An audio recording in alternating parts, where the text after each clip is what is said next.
श्री स्वामी समर्थ. जपमाळेचे नियम. जपमाळ करताना घ्यावयाची काळजी.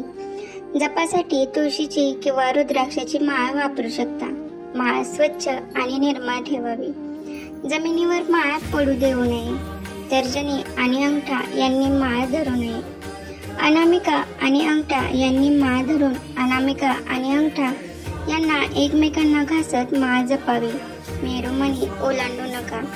माळ जपताना नाक आणि पोट यांच्यामध्ये ठेवावी. बसण्याची पद्धत. जप करताना शांत आणि स्वच्छ ठिकाणी बसावे. आसनावर बसणे अतिशय उत्तम. डोळे बंद करून किंवा स्वामींच्या फोटोसमोर बसून जप करावा. पाठ सरळ ठेवावी. जप करताना कोणत्या आसनात बसावे. जप करताना कोणत्या आसनात बसावे याबद्दल अनेक मतभेद आहेत. काही लोक म्हणतात की पद्मासन किंवा सुखासन हे जपासाठी सर्वोत्तम आसने आहेत, तर काही लोक म्हणतात की कोणत्याही आसनात बसून आपण जप करू शकतो. तथापि जप करताना योग्य आसनात बसणे महत्त्वाचे आहे, कारण त्यामुळे आपण शांत आणि एकाग्र राहू शकतो. खाली काही आसने दिली आहेत जी जपासाठी चांगली मानली जातात. 1. पद्मासन. पद्मासन हे जपासाठी सर्वात उत्तम आसन मानले जाते. या आसनात बसल्याने आपली रीढ सरळ राहते आणि मन शांत होते. पद्मासन बसण्यासाठी आपल्या दोन्ही पायांना आपल्या मांडीवर ठेवा. उजवा पाय डाव्या मांडीवर आणि डावा पाय उजव्या मांडीवर ठेवा. आपले हात आपल्या मांडीवर ठेवा आणि आपले डोळे बंद करा. 2. सुखासन. सुखासन हे पद्मासनापेक्षाही सोपे आसन आहे. या आसनात बसण्यासाठी आपल्या दोन्ही पायांना एकमेकांवर ठेवा.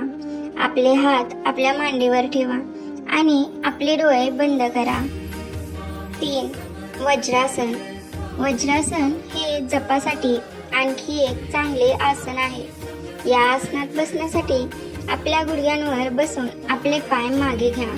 आपले हात आपल्या मांडीवर ठेवा आणि आपले डोळे बंद करा. 4. खुर्चीचा वापर करा. जर तुम्हाला जमिनीवर बसणे त्रासदायक वाटत असेल तर तुम्ही खुर्चीत बसून जप करू शकता. खुर्चीत बसताना आपली पाठ सरळ ठेवा आणि आपले पाय जमिनीवर सपाट ठेवा. पायाखाली आसन ठेवा. आपले हात आपल्या मांडीवर ठेवा आणि आपले डोळे बंद करा. श्वास साधनात आणि कर्मात जप करणे म्हणजे काय? श्वासाधनात जप श्वासावर लक्ष केंद्रित करून स्वामींचे नामस्मरण करणे. प्रत्येक श्वास घेताना आणि सोडताना श्री स्वामी समर्थ किंवा जय जय स्वामी समर्थ या मंत्राचा जप करणे. श्वासाच्या लय बरोबर मंत्राचा जप करणे. श्वासावर आणि मंत्रावर पूर्ण लक्ष केंद्रित करणे. मन शांत आणि एकाग्र करण्याचा एक उत्तम मार्ग कर्मात जप. दिवसभरात आपण जे काही काम करतो त्यात स्वामींचे नामस्मरण करणे. घरातील काम, ऑफिसचे काम, प्रवास करताना इत्यादी कामात जप करणे. प्रत्येक कृतीला स्वामीला समर्पित करणे.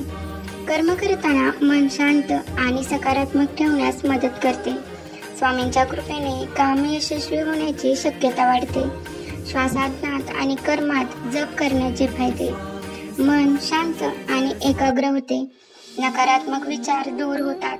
सकारात्मकता आणि आनंद वाढतो. स्वामींच्या कृपेची प्राप्ती होते. जीवनात शांती आणि समृद्धी येते. भक्तांचे पडणारे नेहमीचे प्रश्न. जर माळ किंवा स्वामींचा फोटो नसेल तर काय करावे? उत्तर. जर तुमच्याकडे माळ किंवा स्वामींचा फोटो नसेल तर तुम्ही मनात जप करू शकता. बसून जप करणे आवश्यक आहे का? उत्तर. नाही, बसून जप करणे आवश्यक नाही. तुम्ही उभे राहून चालत असताना किंवा घरात कामात असतानाही जप करू शकता. घरात कामात जप करताना काय काळजी घ्यावी? उत्तर. घरात कामात जप करताना तुम्ही एकाग्रता राखण्याचा प्रयत्न करावा. तुम्ही जप करताना इतरांना त्रास होऊ नये याचीही काळजी घ्या. स्वामी समर्थांच्या जपाचे काय फायदे आहेत? उत्तर: स्वामी समर्थांच्या जपाचे अनेक फायदे आहेत, जसे की मानसिक शांती, आत्मविश्वास, समृद्धी आणि मोक्ष प्राप्ती. जप करते वेळेस जपमाळ हातातून खाली पडल्यास काय करावे? उत्तर: नमस्कार करून जप तसाच पुढे चालू ठेवावा. धन्यवाद.